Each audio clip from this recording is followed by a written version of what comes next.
Limor Barenholtz from Universal McCann Digital, a company that has been helping me personally or professionally help the SEO community in Israel when we first started XMX Israel years and years ago by sponsoring some of the first conferences and so forth. And so I'm meeting with Limor, who is the head of SEO at that company.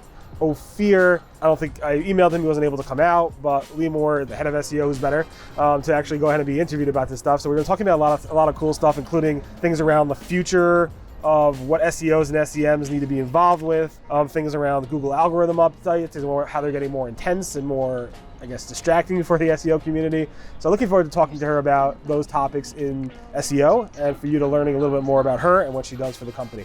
Hey, it's sponsor time.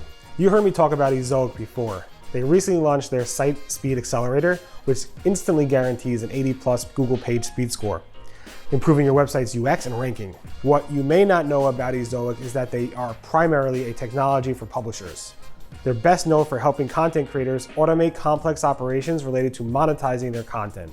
The platform lets publishers create experiments that machine learning will then execute to help publishers increase ad revenue and balance user experience along the way. If you'd like to learn more about Ezoic, the Site Speed Accelerator, or their complete platform for publishers, you can visit www.ezoic.com. Limor, thanks so much for coming out to see me. I appreciate it. Could you tell people who you are and how they can learn more about you? Hi, I'm Limor Barenholtz. I'm the head of SEO in Universal McCann Digital.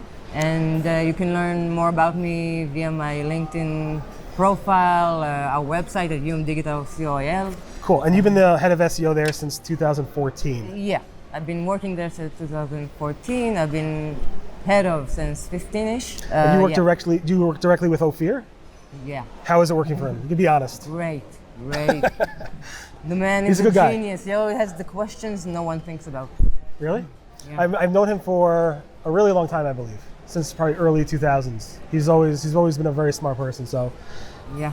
But he speaks very highly of you, so he must think you're very smart. So you got into the SEO field by hacking your way in, because you used to probably still are, somebody who likes to build stuff, right?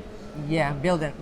Break down stuff, and then you get that it doesn't work just breaking them down. You have to build them. And then, so in 2004, you kind of were playing with the Google search algorithm and seeing what you could do, what you could get in there. Yeah, I heard about that thing that's called Google algorithm, and I thought, okay, let's see what it does. Cool, and I guess you learned, you played around, you got some stuff in the index, and then you said, hey, I want to do this SEO thing. So in 2007, I think you joined a company where you started to do marketing, I guess. Yeah, well, it was very early days, especially in Israel. So when you came to be a webmaster for a company, they expected you to do the marketing, the Twitter, sometimes even send the actual product that was bought on the website.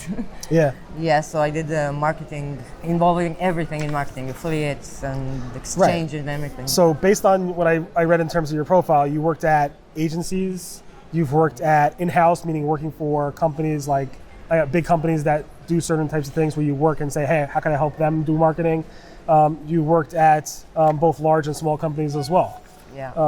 So how did it end up where you became the head of SEO at a pretty large firm, right? How big is Universal McCann? Wow, we're about 100 people now. That's just in Israel?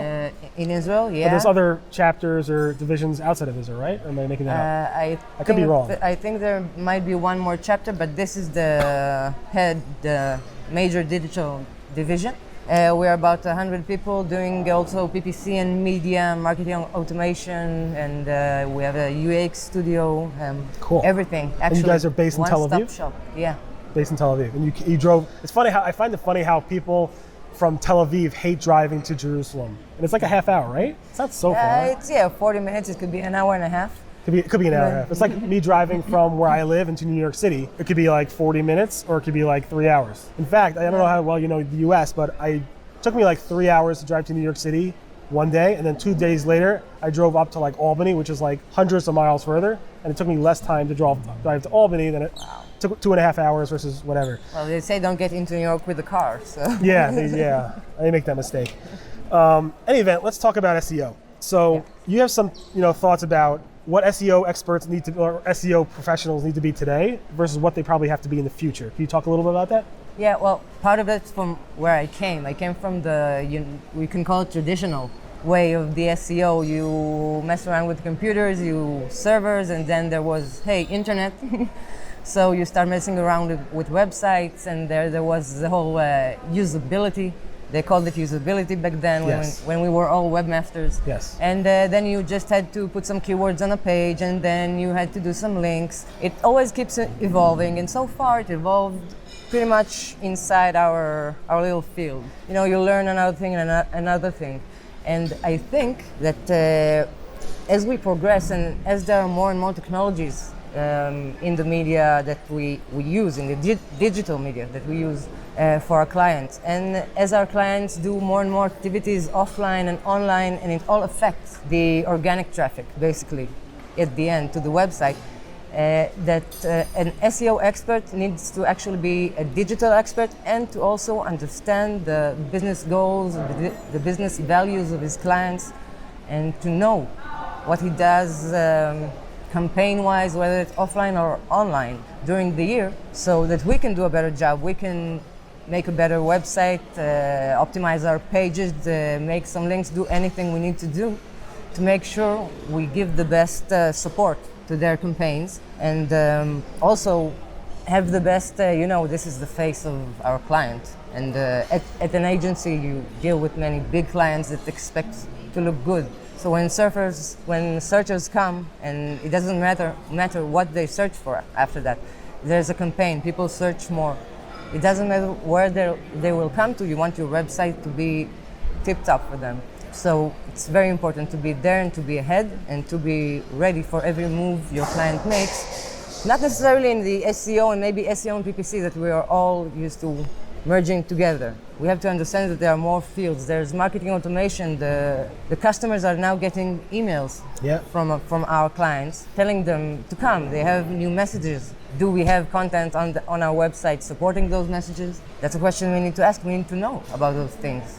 So it's the whole holistic picture of everything the company's doing from a marketing perspective. Is it their email campaigns, not just their SEO, their display ads, their social media, their billboards they might have hanging somewhere. Exactly. If they have a blimp flying by somewhere, you have to make sure your agency knows what's going on so that you can go ahead and make sure that if somebody's going to search something related to that at that time, that it's all in sync. Yeah. And obviously the content has to support that and all that other stuff. Also measurement, we need to know it's going to affect our traffic. We need to know it's going to affect the reason people are getting to a website. I always find it fascinating because especially around the Super Bowl time, where companies would spend millions of dollars on advertising. We used to see back in the day competitors piggyback off of the ads that their competition was doing. So let's say Gillette Shavers was doing some type of ad on Super Bowl. Their competitors Remington, whatever competitor there is, would actually go ahead and look at that commercial and then go ahead and buy a PPC campaign to say, oh, I want those, my competitor said this, but do this. And I always find it fascinating that those people who spent so much money on these Super Bowl ads were not actually going ahead and backing it up with what people were searching for after that ad. And now I think people's been, at least these days, I feel like, at least in the US, the market has been they got smarter and they're actually doing that. But it's nice to see, companies actually going ahead and doing that going forward. So that holistic approach is very important, of course. And it's nice to hear people talking about that. So you think SEOs can't just focus on link building, can't just focus on content, they got to know everything. Yeah, not just SEO anymore, not just SEO and PPC maybe. You need to know everything your client is up to, basically, to understand better what you're doing and to do a better job for them. Cool. And another thing you wanted to talk to about is, what's the future of search, I guess. I personally think, at least in the next few years, voice is going to be very big. It's kind of growing now. But you were talking to me a little bit about local, I think, right? Yeah, well, I like the future of search. It's a nice topic for now. People talk about voice a lot, but in Israel, voice is not really in use. Not like in the USA, right, for sure.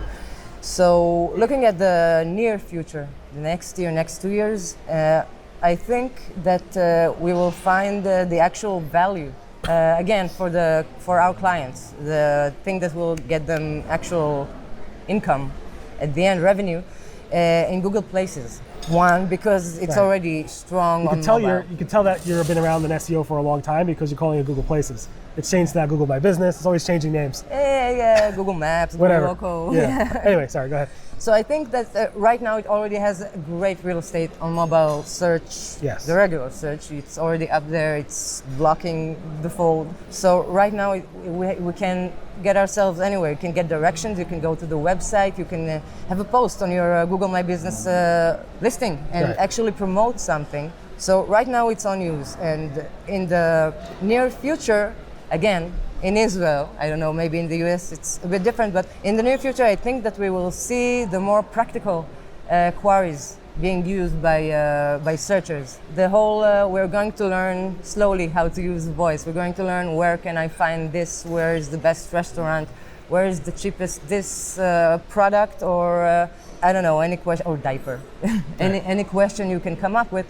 But having a full listing at Google Maps will do for our clients revenue in the next 2 years much more than having a full Q&A schema on the website, or I don't know, any other type of schema that is meant to catch voice queries. Maybe in Israel in 5-10 years we will see that, but I think the short one, the real value will be from having a full listing in Google Places, having all your info there, having answering all the questions Q&A, and exactly, and making posts and events and using all you can get from there, including the insights, just to get people to the floor. We call it to the floor, to the buying floor. Right. That's awesome. That's it. I agree. I think local has kind of been in the shadows of the SEO industry for a long, long time. And again, especially in Israel, where we're like 2 kilometers long, so everything's local. That's true, and it's been nice to see the surgence of the local and SEO. It's been a lot of these interviews that I'm doing. A lot of the SEO professionals I'm talking to are all mentioning local, and I think that shows as a trend, like you were saying, that local is very, very important and is going to be much more important in the upcoming days or years or whatever. Yeah. Cool, I appreciate that. How can people learn more about you, follow you? So you said LinkedIn and LinkedIn. I'm on Twitter, actually, LEM4. Cool. And you post a lot? I post on and off, but it's personal, lots of it. Okay. It's Hebrew, lots of it. You can click the translate button, it's fine. Yeah. Anyway, I'll put the link to your Twitter account below and to your, hopefully, your Facebook profile. That's great. And I appreciate you spending time and coming out here. I appreciate it. It was fun. Thank Great. you. My honor.